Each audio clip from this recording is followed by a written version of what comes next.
Hey,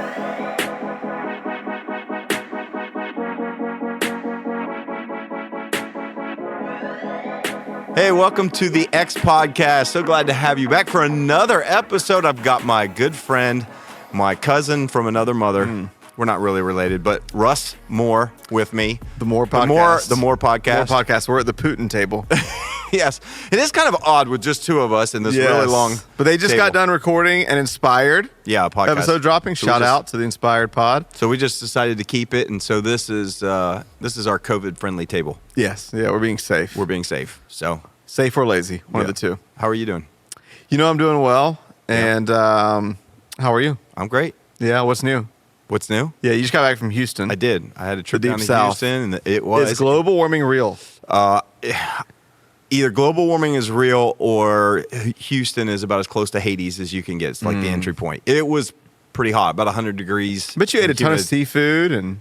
Yeah, I did. I saw food and I ate it, but that's about the extent because I don't love seafood. Yeah. So still on the famous book tour. I don't know about the famous book tour, but I had a great time at my friend's church down there preaching and selling books and meeting people at the church, and so it was a blast. As for me, I've been here. It is wedding and funeral season. Yes. So my weekends have been weddings and funerals. Weddings and funerals. Weddings and funerals. But what have you dreamed about recently? What have I dreamed about? I don't remember dreams most of the time. Do you?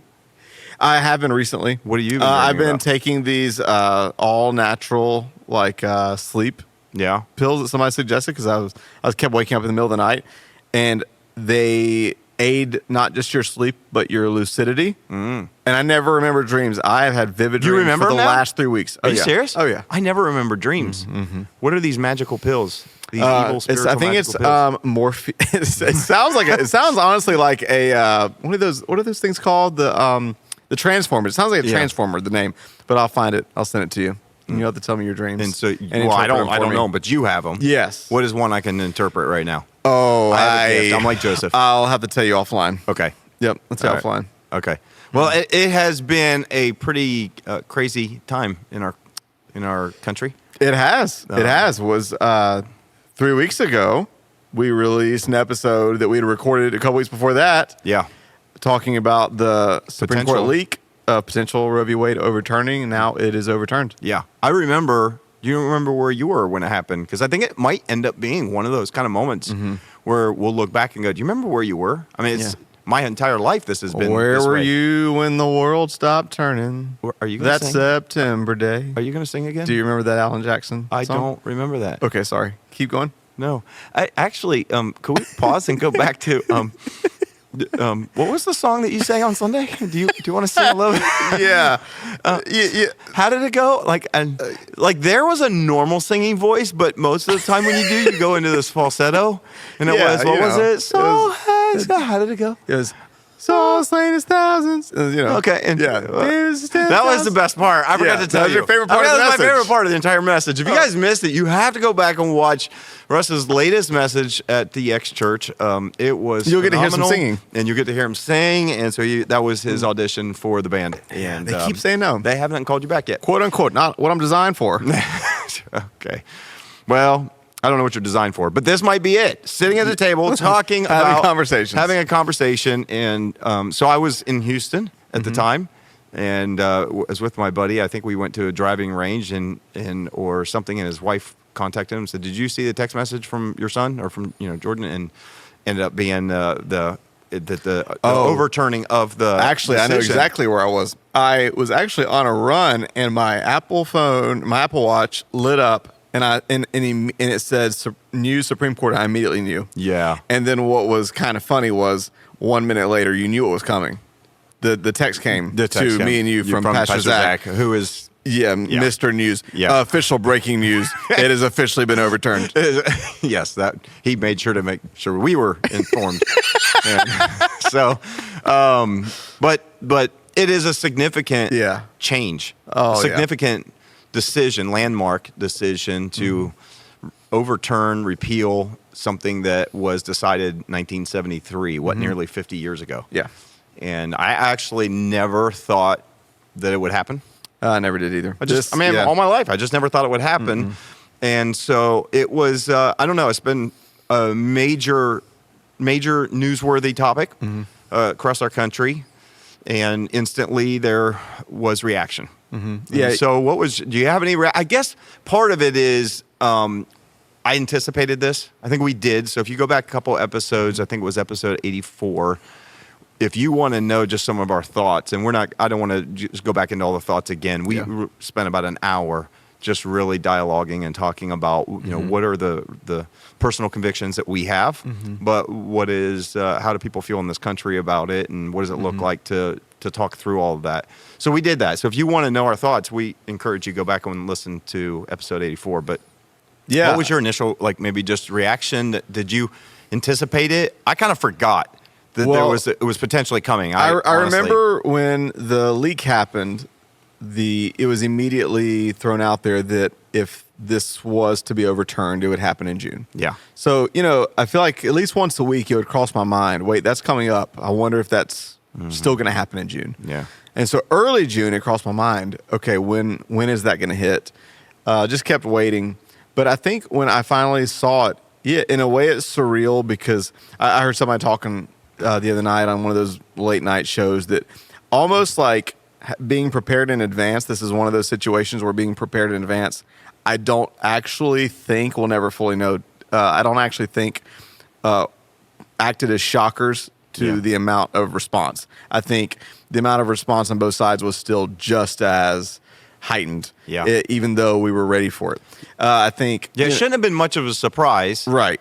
But the news, I think, still, I think it was just really surreal. I think, I think even though we knew it was coming, it did not suppress the celebration for those that would view this as a victory, or the protest, and it did not suppress those that would look at this as a tragedy. I mean, right now, still there are millions that have been marching, and protesting all across the country. You have lead singer of Green Day is renouncing his citizenship. This is making national news. Renouncing his citizenship, about to move. Where did you find out where? I didn't find out where. I don't know. We need to look it up. Lydia, can you let us know where the lead singer of Green Day is moving to? Text me, Lydia. We'd like to know. Text him. Yeah. I think it has just been so interesting to watch other people's reactions, and this is a huge moment of. It's a huge moment for everybody. It's a huge moment for those, again, that have been fighting for the opportunity that I never thought we'd see to not end abortion, but to take a step towards protecting unborn life. And then this really is, for lack of better words, a meltdown, panic, tragic moment in the eyes of millions of women and millions of, not just women, but people that see this as a blow to rights and see this as a tragedy for care and health for women. And I think if you're not really sure what all it means, if you haven't followed a lot, it's really the U.S. Supreme Court making a decision that to give the governance of this back into the hands of the states, and basically saying that it should have never happened in the first place, that it would be not the Constitution to protect this as a right, but rather it's something that should be managed. And I really think you're going to see quite a split. I mean, we've already seen there's so many trigger laws that were already, I think, approved and on the books, that if the Supreme Court overturned this, that many states would ban abortion completely.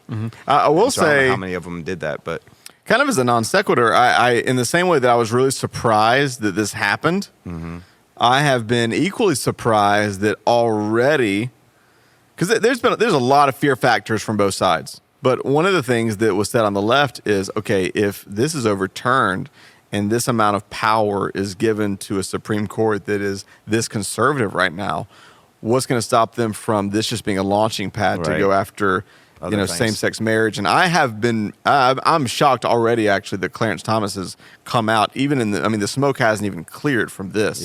And he's already talking about addressing other issues that have been something we've taken for granted in the nation. And so there's a whole lot of fear, as if our country needed more fear. It's a whole lot of fear. And then there's a whole lot of celebration. I mean, there are a lot of people that unapologetically they're posting right now, this is one of the greatest things that has ever happened. It's what we've prayed for. This is what we've cheered on, and we've been asking God to do in our nation for a long time. I think probably looking from the outside in, I would just say initial thoughts is it's been a polarizing 3 years, but of all the issues, I've seen the least amount of nuance from those posting when it comes to this issue. I've seen the least amount of, I mean, I just out of curiosity, like I subscribe to a Washington Post, I'll subscribe to New York Times, I'll watch at times when something big happens. Okay, Stephen Colbert, Jimmy Kimmel, Trevor Noah, what are they all saying? Most of those lean way more towards the left, but there is no, in their eyes, no nuance. This is a tragedy. This is somebody's got to do something about this. This is one of the worst moments in our nation in modern history. Yeah, definitely seems to be creating more of a divide politically. Even if you would look at this as not just a political issue. Yeah, I think we politicize everything. For a lot of people, this is a moral issue. Yeah, not just a political one. Right. And we've said before, we said on the other one that we are pro-life. That's the way we feel, and that is a conviction that we hold, really based from what we believe is God's heart and the source of truth from the Bible, which we hold personally. And we know that not everybody shares that same. We got people that watch and listen that don't necessarily share the same view of faith that we do and have that perspective. And so I think I can at least, I think one of the things I've learned to do is be able to listen and understand where people are coming from, even if I don't agree with them. And I don't think there's been a whole lot of that has been going on.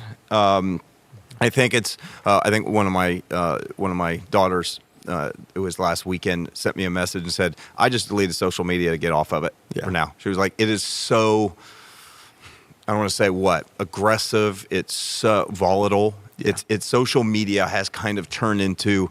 I feel like today it's like the new battleground. Yeah, where everybody does their fighting. It's. I mean, I'm trying to think back, just honestly, like, okay, 20 years ago, it felt like when there was something controversial or something political or something cultural that people didn't agree on, I'm trying to think, like, it only came up in conversations that you had face-to-face with somebody at work, at church, at the school, like you got a conversation, man, did you hear that or hear that? You know what I mean? And I can't believe that. Right. Really? Why? And you'd have a conversation in person. Today, that's gone. Today, we don't have conversations. We just have posts. Yeah. We just post, we repost, we reshare someone else's post. So like I am never been more thankful to not really be on social media because I haven't been for quite a while. But you've kind of been on. Have you noticed that? Have you seen what has been your feeling as you're on social media, scrolling, reading over this? Like I guess what we want to talk about a little bit today. It is a landmark decision. We kind of anticipated it because basically it was leaked that this is what was going to happen. So we dialogued about that. I want to talk a little bit about the reaction, the response. What does it look like? Well, there's so many places we could start. I actually I consider it a grace that I was not on social media the day it happened. So, we've talked in other moments and other podcasts about the idea of Sabbath and Soul Day. Mine is on Saturday. Yeah. And so I was not on that day. Yeah. And I was really happy about it. Yeah. And then of course I get back on Sunday morning and I just see it. And it's, I mean, in one way it's more of the same. It's more of the same of what we've seen, especially the last 3 or 4 years of people fighting. I mean, I saw someone post yesterday. I thought this was in many ways rang true to me. The post said, over the weekend in social media, here's what's happened. Here's the scoreboard. 0 minds changed. A lot of relationships lost. Yeah. And that would probably be what I think probably happened. Because one of the things, and you said it, and I think it's a great insight. It's an obvious reality, but a great insight that 50 years ago, and even earlier than that, for you to have a conversation and a debate meant, for the most part, you had to have an actual in-person presence with another person. Yeah. Look them in the eye, hear their voice, look at them. You couldn't dehumanize them as someone behind a screen. Yeah. You couldn't just generalize them. It's tougher to broad brush somebody if they're sitting across from you and there's a relational or at least an in-person exchange. But over the weekend, I think one of the things, not only are we, here's what I would say. One of the things I've noticed more and more is not only are these moments and these times calling out the worst in us in a lot of ways, they're causing us, we're choosing to see the worst in each other. Yeah. I agree. I think we impose, I just look at so many posts and we impose the most malicious motives possible on each other. Yep. So I saw you a lot assume of what everybody else thinks or believes. So I have a buddy that someone sent them a text that pretty much said, it pretty much assumed that if you are pro-life and you're not for abortion, you are part of a patriarchal system, and it is all about money and men trying to control women, and that you're anti-woman, you are anti-progress, and it is a power money move. And then on the other side, if you are pro-choice and you believe in the complexity of that matter and you believe a woman should have the right to choose, the only motive imposed is you are godless and you want to murder babies. Yeah.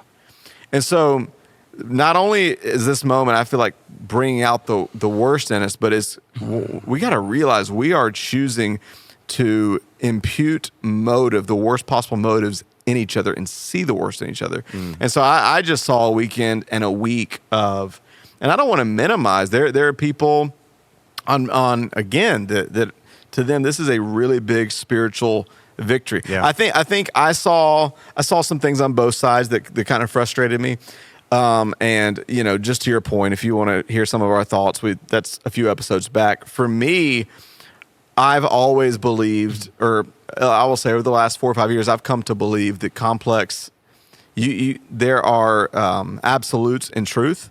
Mm-hmm. But then when you bring those absolute truths to a broken, messy earth, and you start talking legal system in a broken, messy, non-Christian nation with people that believe in a million different things, that absolute truth and how you apply that in a broken legal system on a broken earth isn't simplistic. Mm-hmm.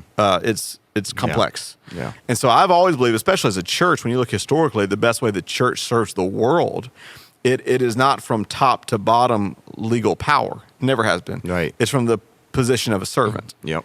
We serve the world, we love the world. So I've always thought the best solution to this is holistic. Yeah. How do we serve women? How do we make sure that women are taken care of when it comes to maternity leave? Mm-hmm. How do we attack poverty? How do we attack my sister, who watched our episode, brought up a great thing that we didn't talk about, how we bring up education when it comes to contraceptives. Yep. There's so many ways to address this. How do we fix a broken adoption and fostering system? There's so many ways that I think we can serve best. I don't think the best solution is legal. Having said that, I cannot, as someone who believes in the sanctity of life, hear about a ruling and as conflicted as I am with how horrible I think the right has approached it and how horrible I think the church has addressed it and how still I just think the solutions on both sides are so simplistic. I will say honestly, as a follower of Jesus, not say if this is a step towards preserving life, there's not a part of me that has to celebrate with that. Yeah. As someone who is pro-life, I celebrate any step towards more lives being saved, while also adding a ton of asterisks, which is how do we truly be the church? Well, I would agree. I think right now there's a whole lot of online, like, just rhetoric of from all parties, all people, both sides of it. But I do think that this is a really important time for the church to really step in. And I think that the response should be, yes, I'm grateful for this. I don't think it ends abortion at all. I think there are many states that are still having it. I think there's businesses and organizations that are paying for people to send them their employees if they want to go out of state. So I think that there's still, this hasn't ended abortion. It's probably made it really difficult for a lot of people, and or will make it difficult for people to get abortions. And I am somebody who does in many ways celebrate that decision in that regard. But I also think this is a time where the church doesn't need to just try to, or people, I would say not just the church, you don't sit there and just try to like gloat like, oh, won, because that's not what it's about. Well, it's not about winning in that regard. Yeah, it's not. It really needs to turn to, okay, there may be a lot more need in this area. We already support, and we have in the past ordered pregnancy distress centers and things like that are pro-life and try to help women who will choose to keep an unwanted or unplanned pregnancy to the end. Right. And so I feel like this is going to be an opportunity we've already talked about and looked even into some other organizations, because the demand might be even greater on them. There may be more people that are carrying their baby, and there can be some that maybe if abortion was an option, they were like, I'm not sure what I want to do. Sure. And maybe now they'll say, you know what, I guess I'm going to keep the baby. But that just means there's more need. There's more people, there's more women who are going to need support, there's single mothers who are going to need support. There's going to need people that just in general. And so we've been processing just from a church perspective, how can we step into this more and help? I think this is a time where that needs to be our response. Yeah. And what I don't like is this whole idea of like, it's just all about winning and losing. Like there's a scoreboard. Right. Oh, chalk one up for no. I mean, yes, I think this is in a way a victory for unborn babies. It's a victory for life in that regard. But I also know how it is seen and perceived by a lot of women. And the stats say that I don't how true. I guess there's stats everywhere that about 20 to 25% of women in church today have had abortions. And that 40%, I saw this as 40% of women who have abortions go to church. Yep. And so I think this is an important time for us to really show how we're going to step up and support women in this. Because as I said on the other one, it's like I am pro-life, but I'm also pro-women. Yeah. And it's like, I think sometimes we do just try to simplify and then we put everything in camps and we go pick one.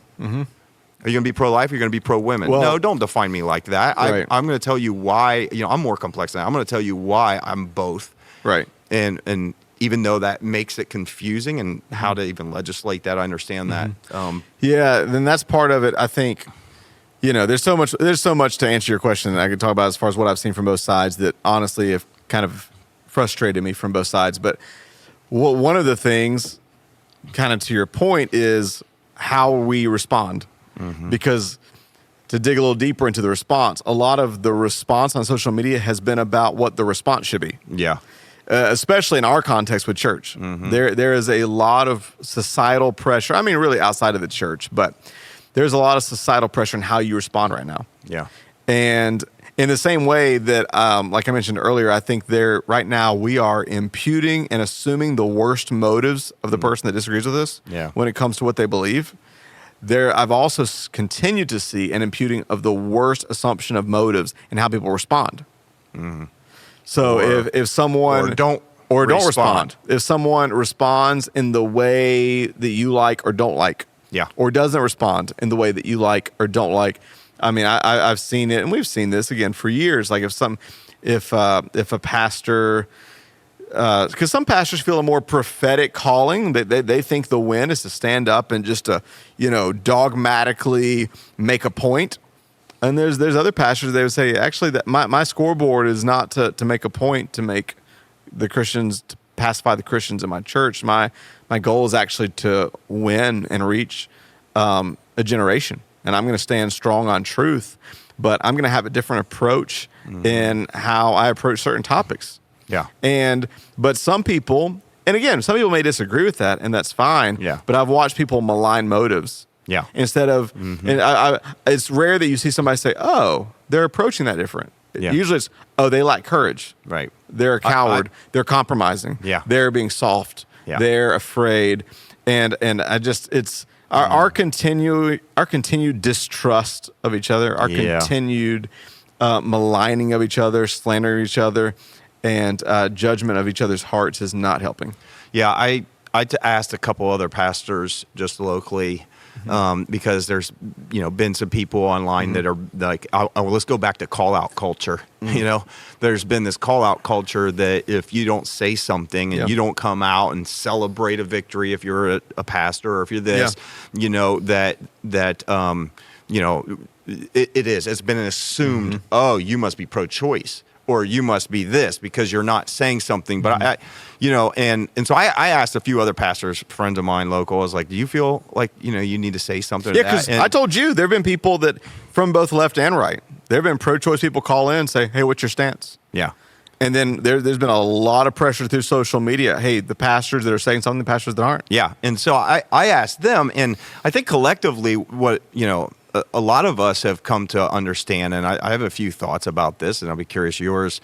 But, most of the pastors that I've talked to and friends, not all of them, but some of them have basically like, yeah, I've seen a little bit of this, but like my good friend, Pastor Matthew, he put a post out there on Facebook and basically said, hey, topics that are really sensitive really tend to be divisive, that tend to be politicized, that tend to be polarizing, that tend to be whatever. Social media is not the right platform to have those kind of discussions and conversations. Facebook comments and posts, how many minds has it changed? 0. And it's odd to me that there is this like almost demand that you need to respond. If you don't respond, and you don't go and post and you don't do this, then you don't stand with life or you don't this. And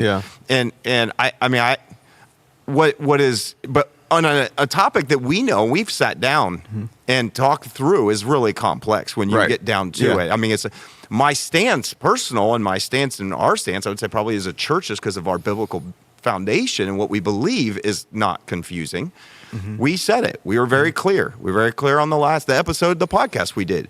We have intentionally created, though, we've decided since 2020, I remember what it was like in 2020. Every pastor, every leader, everybody's getting roasted no matter what you said. Yeah. You said something, you didn't say enough about race. You said something, you shouldn't have said that about this. Like, it didn't matter. And I think that's where a lot of pastors, the ones I talked to, kind of learned and said, you know what? I'll talk about this with my church. I'll talk about it in a podcast. I'll talk about it with this. It's not like you're afraid to talk about it. It's just when people say they want you to post, it's almost like we've gotten to this place where if it's not on social media, it didn't happen. Like, you go on vacation, you don't post a picture. You go get a great meal, you don't post a picture. It didn't happen. You have to post it.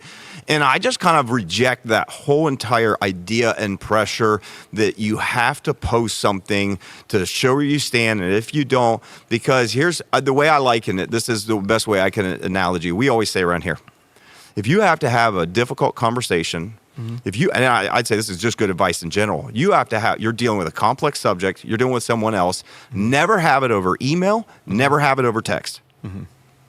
We know that. There's so much lost in translation. You can't see the body language. You can't hear the tone. You can't tell where they're coming from. You can't see their eyes. You can't see never do that. Well, social media is the same thing.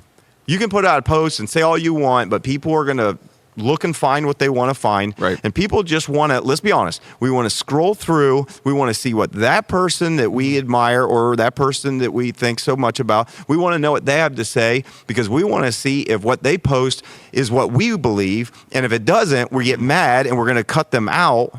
Yeah. And like you said, relationships have been lost. Whereas if you have to deal with something that is personal and it's a conviction and it's whatever, do it face to face. Yeah.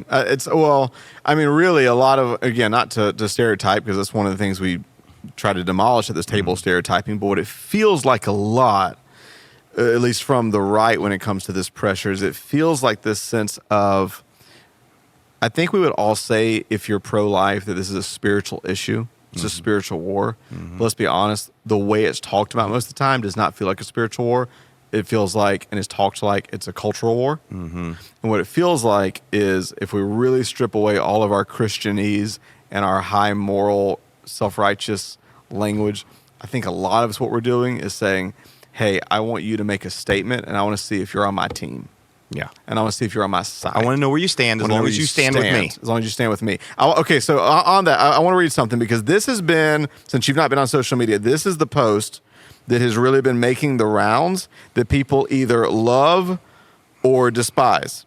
It's a little lengthy, but I think it's worth it. Which This is Jackie Hill Perry. I actually read that. Yep. So I got on there and read it just because you'd mentioned it. Yeah. I read it. So here's what she said. The amount of quote unquote social pressure to add commentary to every current event is interesting. It's as if we believe a post is the primary proof of one's theological and socio-political position.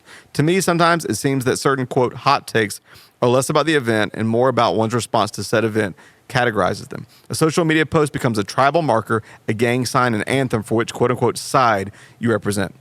Now, not only that, these social pressures create an environment of performance and virtue signaling. A post becomes a tap dance. And then she goes on and on and on. Says basically, meanwhile, we're just talking and doing nothing. And she said, what if the first place we went to with our celebration and our outrage was to an embodied community made up of flesh and blood, people we know who we can touch, hug, pray, or protest with? What if our words stayed at home first? A place where nuance, thoughtfulness, and wisdom could shape them.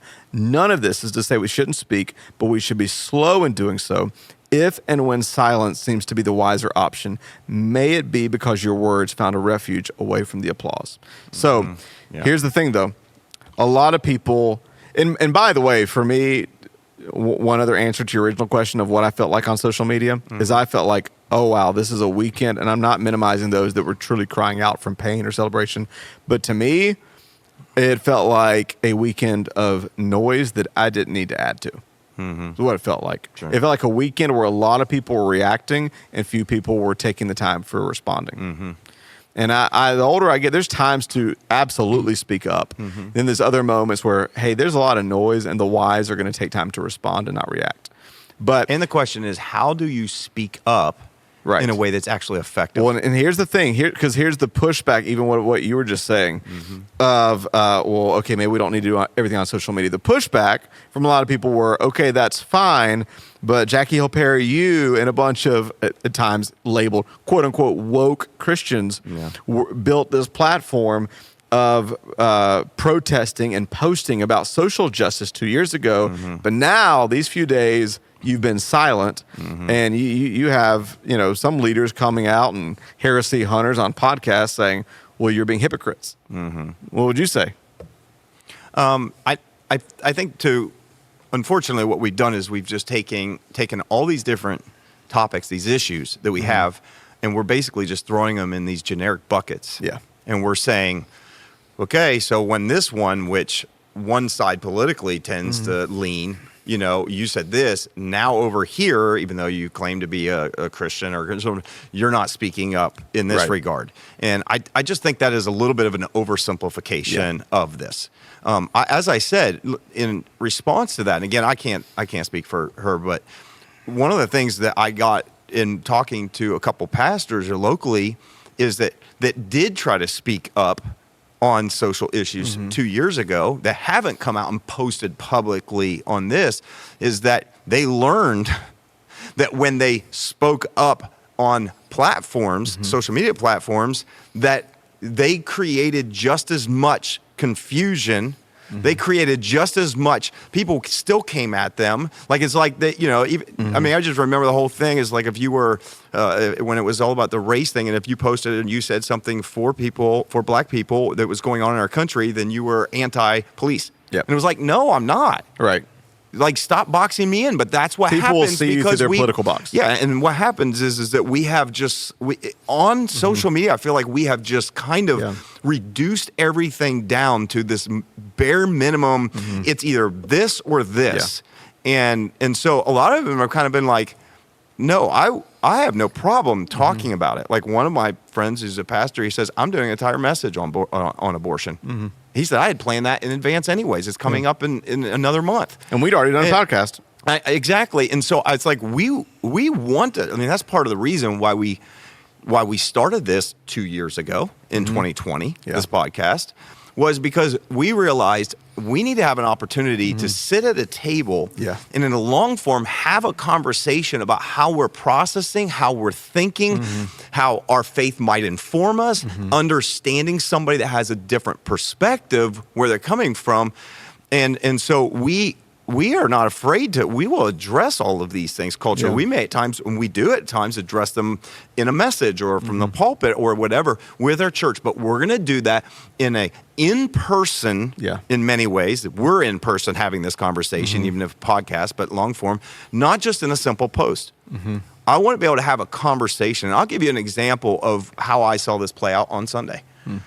On Sunday, I'm flying back from Houston, and I get on the plane, and there's a guy sitting next to me that we just kind of started a conversation before the plane even took off.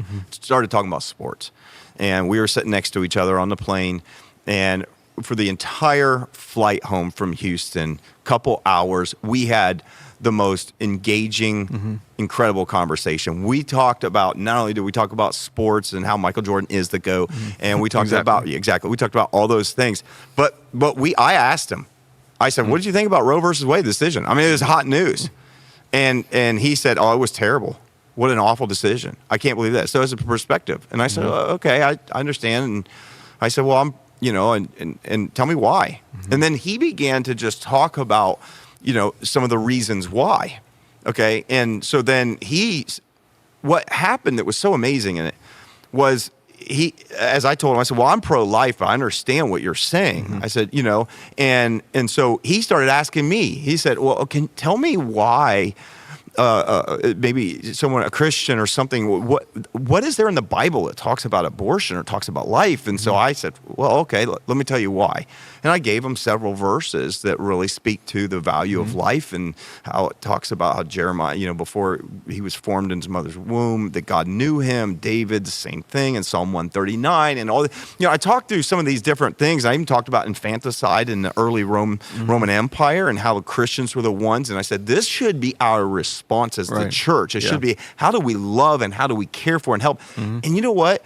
We might have had different perspectives on this one topic. This is just one of many. We talked about a variety of cultural issues. But you know what I found out? I found out we also had a lot more in common than we didn't. And literally we left and exchanged phone numbers. He introduced me to his family, gave me a hug, and I felt like I had a new friend. Because you actually had a conversation. We had a conversation. And you know what? And to your point, after we released Roe v. Wade episode, I called a member of my family, female, most liberal, extremely liberal person I know and not a follower of Jesus, and said, okay, what'd you think? And she was like, obviously, I disagree with some stuff, but I really appreciated the approach, and it really stretched me to think in a certain way. I think next time you could add a couple elements, blah, blah, blah. But we actually had an incredible conversation. Then I talked to one of the most conservative people I know, extremely pro-life, and said, all right, give it to me straight. What did you think? And she said, well, I actually thought you were clear on what you believe, but to be honest, it really stretched my thinking, and it really stretched my mindset. And I really there were some things you brought up that I was like, I've never thought about it from their side. And I'm like, that is the power of a conversation. That is the power of in-person presence. That is the power of demolishing your echo chambers. And right now, there is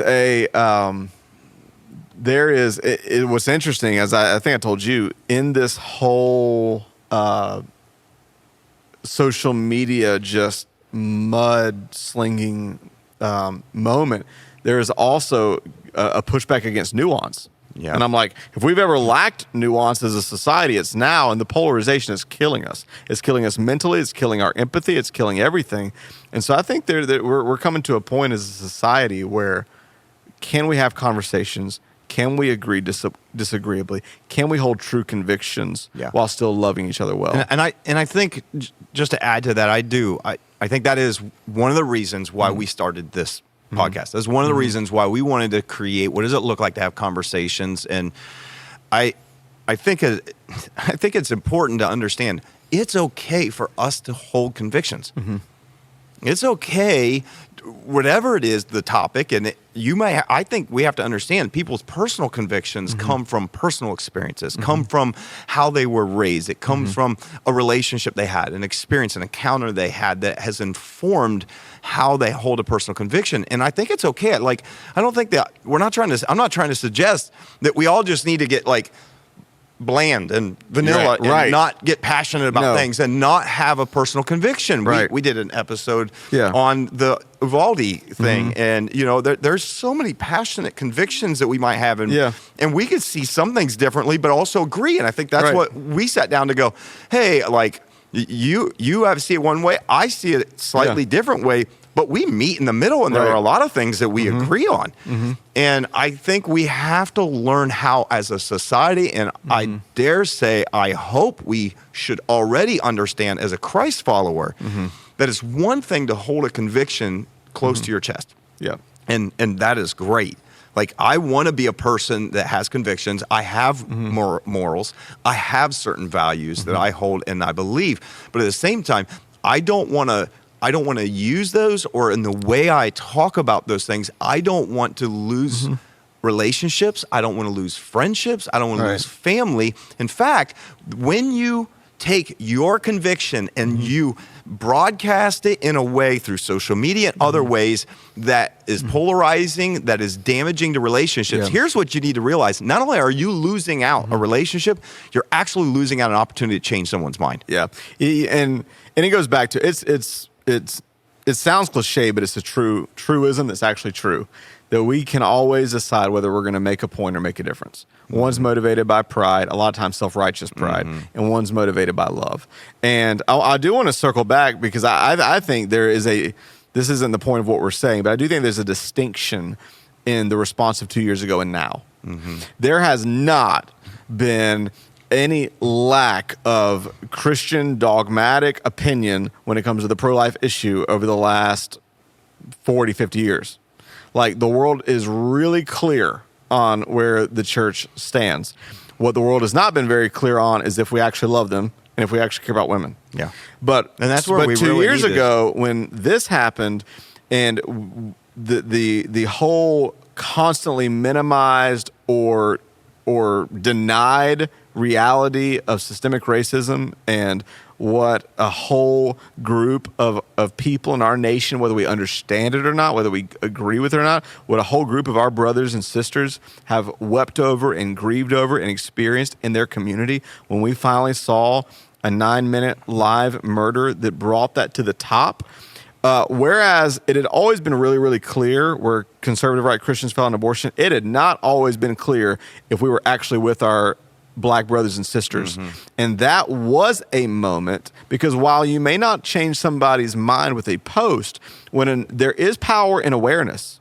And there is power when you say to your brother or your sister privately and publicly, I see you, I'm with you, I recognize your pain, and I'm standing with you. That is not a pride thing. That is not a dogmatic, here's where I stand thing. At least it shouldn't be. At least it wasn't from my perspective. To me, that was a basic, good Samaritan neighbor loving my neighbor. It's obvious what the Spirit of Jesus is doing in this moment. So to me, there is a distinction. To me, it's not just, well, I tried that in 2020 and it didn't work. You would see it that way. But others most don't. people don't, because in general, as I said, we've taken every cultural debate, and I know these aren't just cultural things. They're and some people say morally, some say freedom, some say this, and we've just placed them into partisan type categories. Yeah. And so you're either here or you're here. You're either with us or you're against us. And I just think there's so much that goes into, because really we could have a whole podcast on, okay, so how should the church respond to different things? Right. And in what way? Yeah. And the truth is, I just think there's so many layers. I think, first off, there are some pastors that they feel more of a prophetic call. Yeah. More of a prophetic call. Then there's others that it's more of an evangelistic and it's more of a pastoral. And then there's other pastors that just see the approach differently. Yeah. And so I want to be the person that, again, begins to, the Bible says love always trusts. Love doesn't criticize first. Love doesn't judge first. Actually, I'm told in 1 Corinthians that I have absolutely no right to judge another's heart or motive. I can judge their actions, not their motives. So I want to be the kind of person that's constantly checking my motive when it comes to judging other motives. And if a pastor chooses to say something winsomely but boldly about Roe v. Wade, I want to trust their motives, that they're not being judgmental and they don't mean it that way. As long as they say it in a loving way, they mean well. And if a pastor chooses not to say something publicly in a way that I think they should, I want to also not judge their motives and say, well, that's out of cowardice. Yeah. That's out of, and say, oh, maybe they have a different scoreboard and maybe they're trying to win in a different way. Yeah. And so I think it's worth talking about what are the right ways. I think it's been argued, and I think it's valid, that kind of like you're saying, when it comes to delicate things, because abortion is not, what is it, Andy Stanley says, we should always be more concerned with the you than the view. And when it comes to people's hearts, when it comes to delicate matters, and many times when it comes to matters of identity and sexuality, the church needs to have clarity, but the church also, if its goal is to fight for human hearts and win human hearts, when you look at Jesus always had the most intimate conversations about certain topics within the context of conversation. They were never talking points in a message. They were always within the context of conversation. Jesus always had, and it's so interesting because when you look at the life of Jesus, you know how many times he was pressured to make a point, to make a post, to take a stand. Tell us, hey, we were slaves in this empire, and they're doing this. Tell us what you think. Hey, these religious leaders are saying this. How about the one where they said, tell us by what authority you do this? Yeah. And Jesus then turned around and gave them a question. Right. And he said, if you can answer this question, John's baptism, was it of God or man? Yeah. You know what I mean? And they were like, and he was like, I'm not telling you. So Jesus, I think by a lot of standards today, would be considered really weak, really passive, really powerless, because he refused to ever be boxed in to certain people's templates and agendas. And he refused to ever be pressured to, quote unquote, make a point. Yeah. He cared about connecting with hearts far and wide. That was his goal. That was his agenda. And every pastor and every leader and every Christ follower has to wrestle, first of all, with their own motives. Yeah. And then second of all, between them and God, what is the most winsome, courageous, and loving way to address these issues? And what are the right contexts in which to address these issues? Yeah, and I also, just to add to that, is that I think you had said this, everybody has a different approach, different way. I think also everybody has different convictions. Yeah, sure. Like there's things that we believe, you and I do maybe biblically, that we hold certain things as truths and, absolute truths and things like that. And so I feel like it's always loving to make sure that that's clear for people. But I think there are certain things that certain people I've found, look, on the topic of abortion, there are a lot of people that I know that are just incredibly passionate about it. Conservatives are incredibly passionate about it. So for them, this is an exciting thing because it's something they cared about. Many of them serve at organizations that try to help women who make a decision not to do this. They give money. I think that's okay. There's nothing wrong with that. Be passionate about what you're passionate. Yeah. There are other people that love Jesus and they are passionate not about that, but they might be passionate about social injustice or something like that. And that is a lot has to do with their experiences. And both can find roots in Scripture. Both of them can, and that's great. And that's why we can celebrate advancements in both of these without it having to become partisan. Right. I just think we also have to understand, like you said, with pastors, leaders, business owners, all these different things, is that we all have different convictions. We have different passions that we do. And don't assume something about someone else. I would say it doesn't have to be a leader. It could be your friend. It could be your family member. It could be somebody on social media that you follow. Don't assume something about their motive and about who they are and what political camp they must fall in. And because we have gotten so tribal that, like, I feel like the way I learn the most is from people who are different and think different than me. Doesn't mean that it changes my perspective. I have rarely had conversations with people that have completely changed my mind about something, but I've had a lot of conversations with people that have completely changed my approach, have completely changed the way I even see and think about things. And that has changed to where I can have empathy and I can, it's just one of those things that I think, especially if you're a Christ follower, you're listening to this, I would just challenge you with this verse, because I kept thinking about this verse in Colossians 4:6, and it says, let our conversations be full of grace, seasoned with salt. And I love this part. It says, so that you may know how to answer everyone. Right. Just think about that for a moment. Like, we are supposed to be full of grace, seasoned with salt. Yeah. And I've heard this said by another pastor that was pretty funny, but it says, the problem is there are too many Christ followers that are full of salt and just barely seasoned with grace. Yeah. So we have a lot of salty Christians. I just watched a TikTok where somebody said that, and it was really it was clever. We have a lot of salt. In other words, we have people that you don't want French fries that are dipped drenched in you don't want salt that have some French fries dipped in them. Yeah, you want French fries that have a little bit of salt on them. Yeah, and so I think it's important that we make sure we get that right. That we are full of grace, right? Seasoned with salt. I want to be. I mean, Jesus said, "You're the salt of the earth." Yeah, I want to be able to stand for what I believe is true and stand for the people that also I feel like God's called me to try to reach. Right. And I love Andy Stanley has a book, Not In It to Win It, that I'm reading right now. And there's so many great statements he says. Can we just unashamedly I just think it's a book. Promote, if you follow Jesus in this climate, read it. Read it. It's challenging, but one of the things he says is you can't reach people that you're fighting with. Yeah. You can't win people to Christ if that's your goal and your mission as a follower of Jesus. You can't do it with people you're fighting with. And so I think when I look at this moment right now, this cultural moment, I think it's a shame to see the potential of the church kind of wasted and turned into political wars and cultural wars, rather seeing this as, yes, it is a victory for the unborn. Yeah. Even if it's not a complete, and it is a victory for the unborn and for life, if you're pro-life and all that, but it is opportunity to really also full of grace in your conversations to be able to love and to serve women better. It's an opportunity for us to really, let the world know that I want to live like Jesus, which is I want to love those who are like me, those who aren't like me. And I want to serve those who think differently. And like I said, that conversation I had on the airplane flying home, it stuck with me because here's somebody that we probably see differently. He told me situations that, that he's experienced of racial injustice and other things like that. And so it's just, again, fascinating. Two guys come from two different worlds in many ways, but can find so much to believe in and be in common with. And just he even said something at the end. He was like, man, he said, I love your mindset.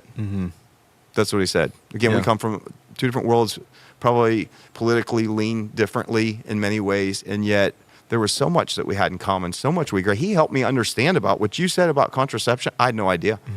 He helped me understand that in these areas where abortions happen the most, he said there's zero education about contraception. Yeah. No one talks about it. They don't know that it's available. And so, hearing some perspective from him helped me understand this is a far more complex thing to actually address if we want to stop abortion. There's a lot more to be addressed. Well, I think it's great. I want to add one other just thought, perspective to consider when it comes to, especially for those that would say, well, shouldn't the church be clear? Shouldn't the church take a stand? And I believe the answer is yes. Take a stand with humanity. A stand with humanity, yes. Stand with humanity. But let me offer just a thought, and kind of to circle back to something a question I asked, tried to rally around for Roe v. Wade. I asked a question, and we didn't get too deep into it, but the question I posed was, is it possible to hold as an absolute a conviction in a closed hand, but with an open hand, not accept, or at least be open with, the current political template with how to address it? And the reason I think it's important is because here's what I would say. For instance, here's an example. For instance, the scriptures talk about God's concern for the poor almost more than anything else. So it could be really easy for someone on the left, per se, to say, well, then obviously you need to take a stand and post about welfare. Well, shouldn't you take a stand? Right. Shouldn't you be clear? You care about the poor, right? Well, then there you go. But if you're on the right, wouldn't you consider that it's possible to care deeply about the poor, but to not think that that's the most effective way to address it? Yeah. And so I say that whether you're on the left or the right, to me, when I think in terms of I need to be clear, I need to be strong, here's how I view it. I want to be really clear until the end of my days on kingdom values in Scripture. Yeah. Clear on values. And I think sometimes once you're clear on values on this broken earth, complex in how you address it. Yeah. And I just think that's a really important distinction because a lot of people conflate it. Well, if you're really clear on Scripture, then you're going to post this or post that or post this.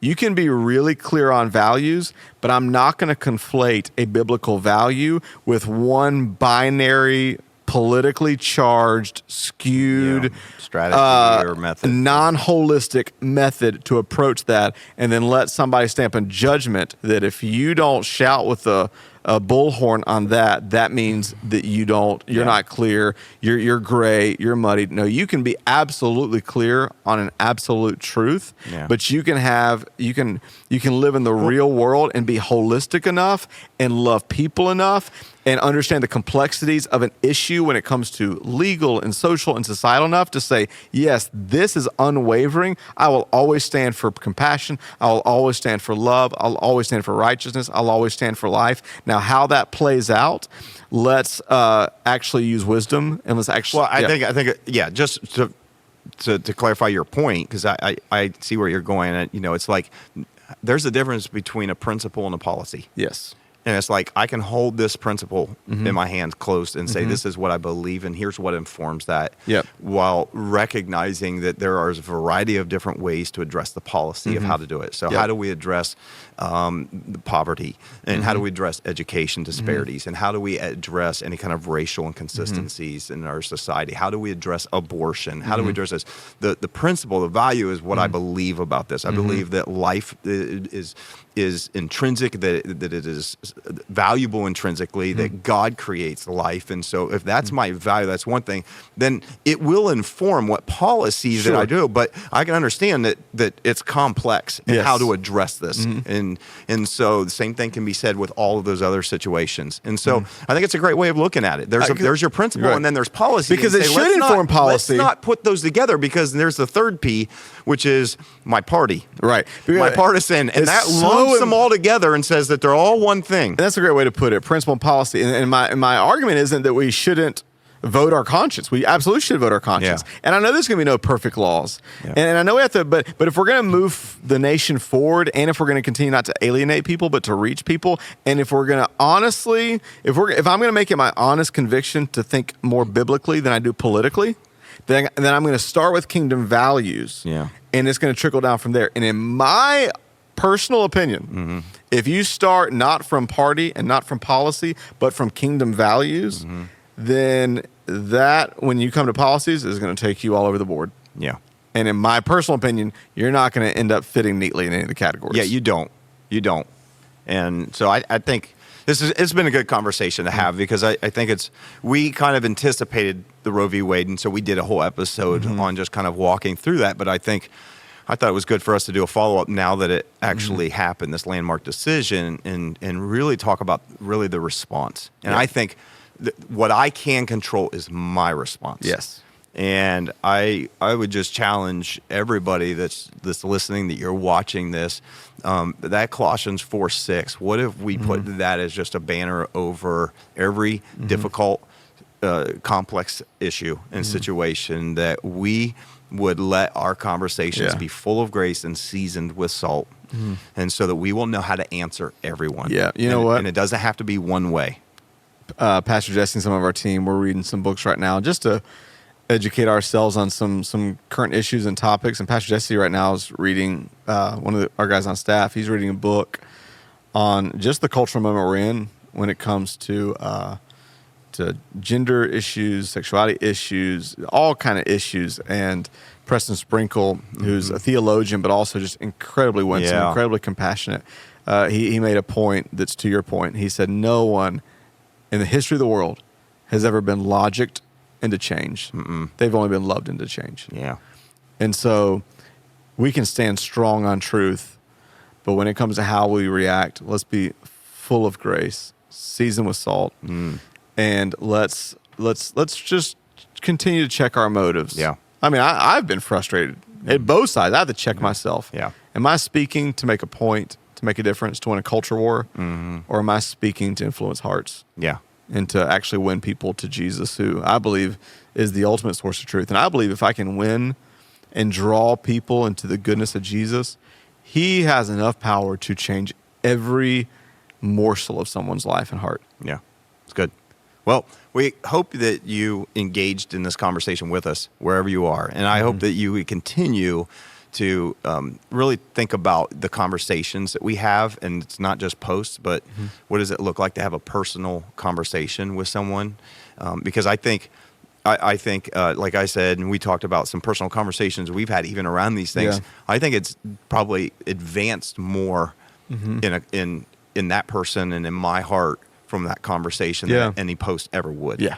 And scrolling by in 30 seconds and just wanting to know, are you in my tribe? Are you not in my tribe? Do I follow? Do I unfollow? Do I cut you out of my life? Do I not? Yeah. Is just not. It's just not the way of Jesus. No. That you can't convince me otherwise. Yeah. There are some good things you can do with social media, but man, there are some real pitfalls with it. Yeah. And so I think we just got to be careful of that. And so I just want to say our goal with this podcast specifically was that we would sit down and address things like this, address difficult, complex issues that are facing us as humans globally, facing our country, facing us as a church, facing all different formats and the hats that we wear.